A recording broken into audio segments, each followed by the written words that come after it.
क्या लगता है कि हिंदुस्तान के अंदर मुसलमानों के साथ क्या हो रहा है? क्या वो नरेंद्र मोदी की हुकूमत को पसंद करते होंगे या ज़बरदस्ती उनके ऊपर हुकूमत को थोपा जाता है? क्या कहना चाहेंगे इस बारे में? ज़बरदस्ती थोपा जाता है क्योंकि मुसलमान जो है ना वो तो अपनी आज़ादी के लिए, अपने हकूक़ के लिए और अपनी मजहबी रस्म की अदायगी के लिए आज़ाद नहीं है। अच्छा। उन पर प्रेशर रहता है किसी न किसी वडेरे का या किसी न किसी बड़े हिंदू का या वो जो उनका कोई वज़ीर होगा या जो दूसरा तीसरा होगा। इस लिहाज से वो अच्छी तरह आज़ाद नहीं है जिस तरह होना चाहिए। सर इसी बरक्स आपको एक वीडियो दिखाना चाहूँगा, इसी बहाने मेरी ऑडियंस भी देख लेंगे कि हमारी सोच क्या है और वहाँ पर जो मुसलमान रहते हैं हिंदुस्तान में वो अपनी गवर्नमेंट के बारे में, अपने प्राइम मिनिस्टर के बारे में क्या सोच रखते हैं। सर ये वीडियो देखकर आपको पता चलेगा कि क्या हकीकत है और क्या झूठ है।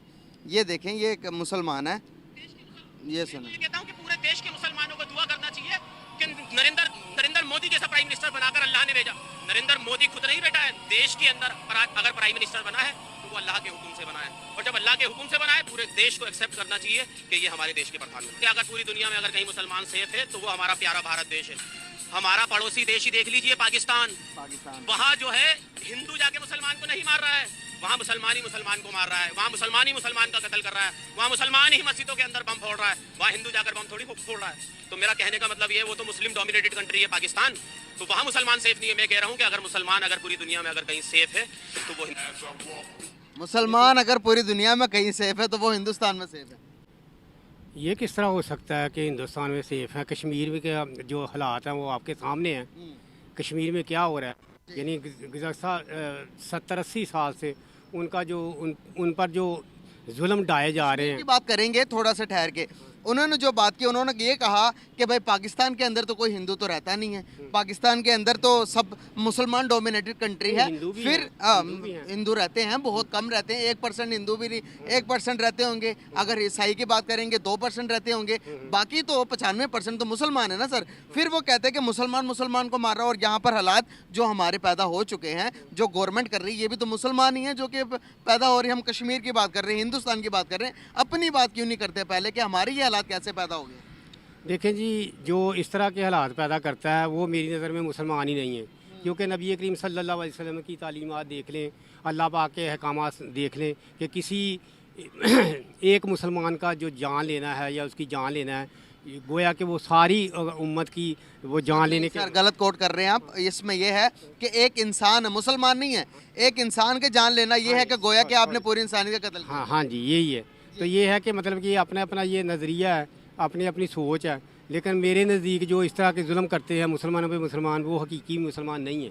तो देखिए, मुसलमान मुसलमान पर हो रहा है, तो वहाँ पर एक गैर मुस्लिम, अगर मैं बात करूँ तो एक वहाँ पर देखे हिंदू रहते हैं अक्सरियत में, मुसलमान थोड़े तादाद में हिंदुस्तान के अंदर, पाकिस्तान से ज़्यादा मुसलमान वहाँ पर रहते हैं। अगर बात करें उस सिर की, तो वहाँ पर इतनी बड़ी आबादी हिंदुओं की, 1 अरब जो हिंदू रहते हैं, और अगर बात करें 35 करोड़ वहाँ पर मुसलमान रहते हैं, तो उनमें भाईचारा चेक करें कि वहाँ पर इतना ज़्यादा कोई भी केसेस नहीं देखे जाते एज़ कम्पेयर टू हमारे यहाँ पर जड़ावाला का वाक़या भी हुआ, हमारे अंदर यहाँ पर सियालकोट का वाक़या भी हुआ, हमारे यहाँ पर 2 मंदिर डिमोलिश का वाक़या भी हुआ। अगर हम ग्लोबली तौर पर ऊपर से देखें नीचे, तो वहाँ पर ना होने के बराबर हो नहीं रहा, फिर हम उस छोटी सी चीज़ को इतना बढ़ा के क्यों बताते हैं? असल में यहाँ पर जो शिद्दत परस्ती है ना वो बहुत ज़्यादा है कि यहाँ पाकिस्तान में। बाकी वही मसला नहीं, लोग जो है ना कोई बहाना बना के, कोई ना कोई जो शोशा छोड़ के, कोई ना कोई मतलब कि इस तरह की कोई बात करके, तो वो मुसलमानों को बदनाम करने वाली बात है। मैं इस मुल्क में पैदा हूँ, मैंने अफगानिस्तान देखा भी नहीं है, मुझे तो पता भी नहीं अफगानिस्तान है क्या। तो मैं इस मुल्क में पैदा हूँ, हमारी 2 नस्लें इस मुल्क में चल चुकी हुई हैं, यानी कि बच्चों के बच्चे पैदा हुए, फिर उनके बच्चे पैदा हो गए आगे से। अब हमें इस मुल्क से निकाल दिया जा रहा है, हमें नेशनल नहीं किया जा रहा, हमें इज्जत नहीं दी जा रही, हम इधर प्रॉपर्टी नहीं खरीद पा रहे, हम कुछ नहीं कर पा रहे, तो ये हमारे पर जुल्म हो रहा है। अब गवर्नमेंट जॉब नहीं मिल सकती, बिल्कुल नहीं मिल सकती। अब सीए की जो आप बात कर रहे थे, अभी इंडिया पे मैं बाद में आऊंगा, अभी चलते हैं अरब अमारात में। देखिए, आप किसी भी अरब की कंट्री में आप चले जाइए, चाहे वो सऊदी अरेबिया है, चाहे वो यूएई है, तो आप इन कंट्रीज में चले जाएं, आप जॉब करें, मेहनत करें, 10 साल रहें, 20 साल रहें, 30 साल रहें, 40 साल रहें, सारी जिंदगी रहें, लेकिन वो आपको नेशनल नहीं करेंगे। ये हमारे मुसलमान कंट्रियों की बात बता रहा हूँ। कई पाकिस्तानी ऐसे हैं जो सऊदी अरेबिया में 40-40 साल 50-50 साल जिन लोगों को हो चुके हैं, मैं दिखा सकता हूँ आपको वो लोग, लेकिन एंड उनका पाकिस्तान है, वो उधर नेशनल नहीं होंगे। अब आप चले जाए इंग्लिश कंट्री में, आप इंग्लिश कंट्री में जाते हैं, उधर 10 साल 20 साल रहते हैं, या आप 1 साल रहते हो, उधर आप उनके लॉ के मुताबिक किसी लड़की से शादी करते हो। और पाकिस्तानी जो इस्लाम के ठेकेदार बने हुए हैं ना, इधर पैसों के लिए गैर मुस्लिम लड़कियों से शादी भी करते हैं सर। उनकी मलिका को जो है ना वो मानते भी हैं, वो उसे लिखा जाता है सारा कुछ।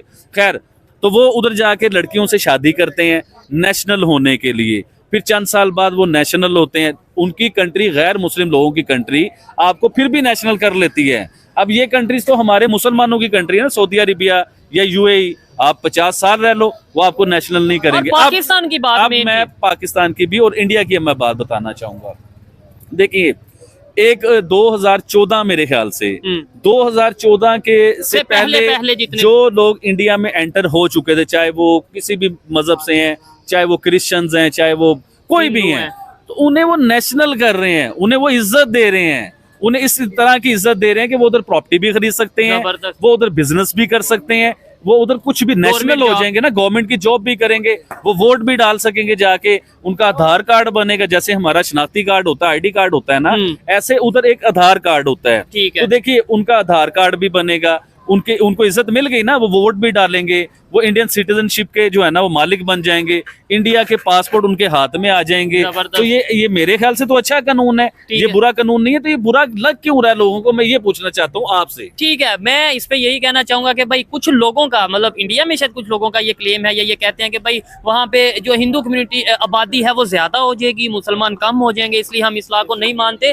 जैसे केजरीवाल ने ये बोला है कि भाई पाकिस्तान से आप लोगों को बुला के यहाँ पे सिटीजनशिप दे रहे हो, जबकि यहाँ के लोगों को जॉब नहीं मिल रही। मैं एक सर्वे था वो पढ़ रहा था, तो आने वाले 50 सालों में भी ना, अगर मुसलमान हर घर में 10-10 बच्चे भी पैदा करना शुरू कर दे, तो जब भी 80% इंडियन की आबादी होगी, 20% मुसलमानों की आबादी होगी।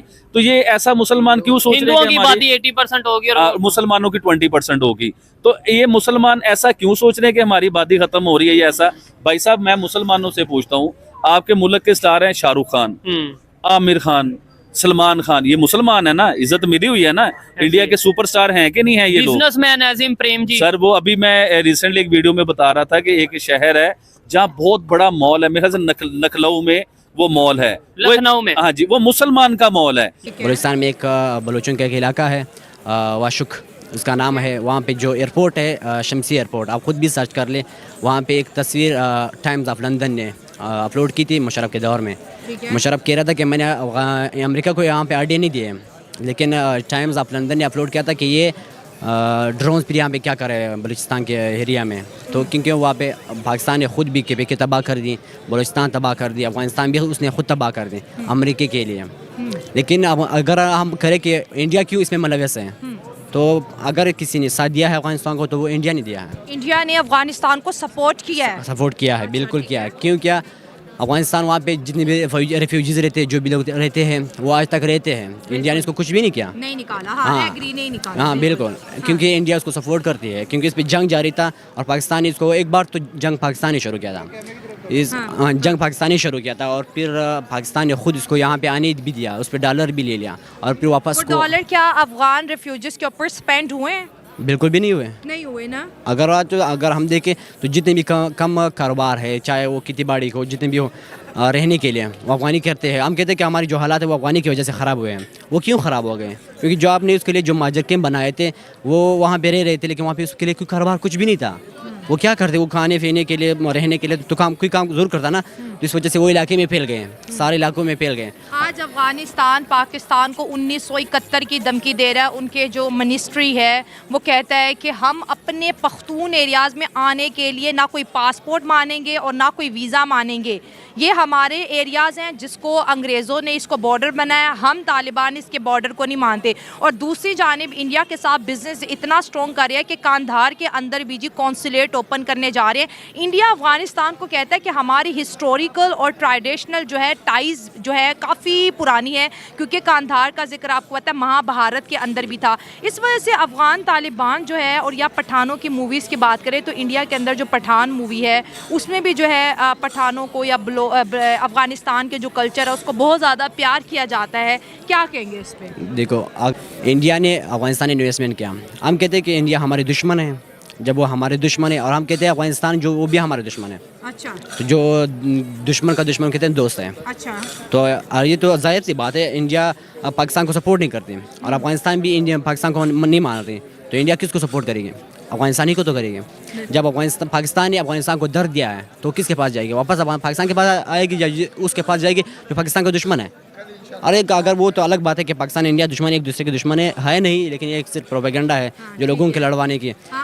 जो जवान है वो जख्मी हुए, कुछ लोगों की जानें गई दूसरी साइड से, और ये पहली दफा नहीं, से पहले भी हम आए दिन सुनते हैं जी बॉर्डर के ऊपर अफगान पाकिस्तान जो है वो क्लैश चल रहे हैं। क्या वजह समझते हैं? नेबर से रिलेशन नहीं बेहतर कर पाते, ट्रेड नहीं कर पाते? अफगानिस्तान हो, ईरान हो, इंडिया की तो बात नहीं करेंगे क्योंकि वो तो हम शुरू से ये कहते आ रहे हैं रिलेशन ही नहीं बेहतर हो पा रहे।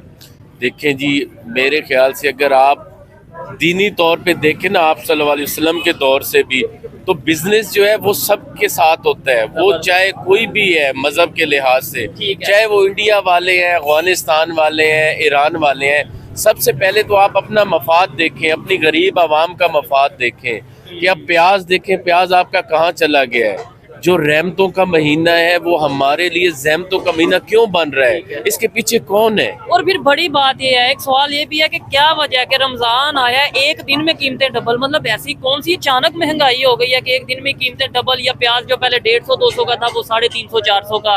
भाई देखें कि हमारी हर चीज तक तो मुआहदा हो चुका है कि रेट उन्होंने ऊपर बैठ के तय करने हैं, आपने और मैंने नहीं करने। अगर देखा जाए तो ये चीजें कम होनी थी जो इस वक्त और ज्यादा ऊपर बढ़ गई। दुनिया के दूसरे कंट्रीज में कम होती है, रमजान आता है तो थोड़ा रिलीफ मिलता है। सर आप क्या कहना चाहेंगे, क्या वजह? हम किसी के दबाव में आके रिलेशन नहीं बेहतर कर पाते? अफगानिस्तान से लड़ते नजर आते हैं, ईरान हमसे नाराज नजर आता है, इंडिया तो शुरू से जो है वो उनका भी ये कहना है कि भाई आप क्रॉस बॉर्डर टेररिज्म या इन चीजों के ऊपर वर्क करो, इनको कम करो, फिर हम आपसे रिलेशन बेहतर करेंगे। असल में पॉलिसी जो है ना, वो हमारी पॉलिसी है, वो फॉरनर तय करते हैं कि हमने ये करवाना है, इनसे ये फ़ायदा उठाना है हमने, और इनको कहाँ पे हमने नीचे रखना है, इस तरह कहाँ पे यूज करना है, इस्तेमाल करते हैं। वो हमें इस्तेमाल करते हैं, हमारे हुक्मरानों को, हमारे जो है क्या कहते हैं, चौकीदार को कह दें, मकसद है हमारे जो बड़े हैं वो इस चीज को समझ नहीं रहे कि पाकिस्तानी अवाम चाहती क्या है। ठीक है, हम ये नहीं चाहते कि उससे साथ लड़ा जाए, ईरान के साथ हमारा ताल्लुक खराब हो, हम चाइनीज के साथ खराब हो, इंडिया हो, अमेरिका जो भी हो, लेकिन देखें कि हर मुल्क अपना जो मफाद है उसमें बात करता है। ठीक है, नहीं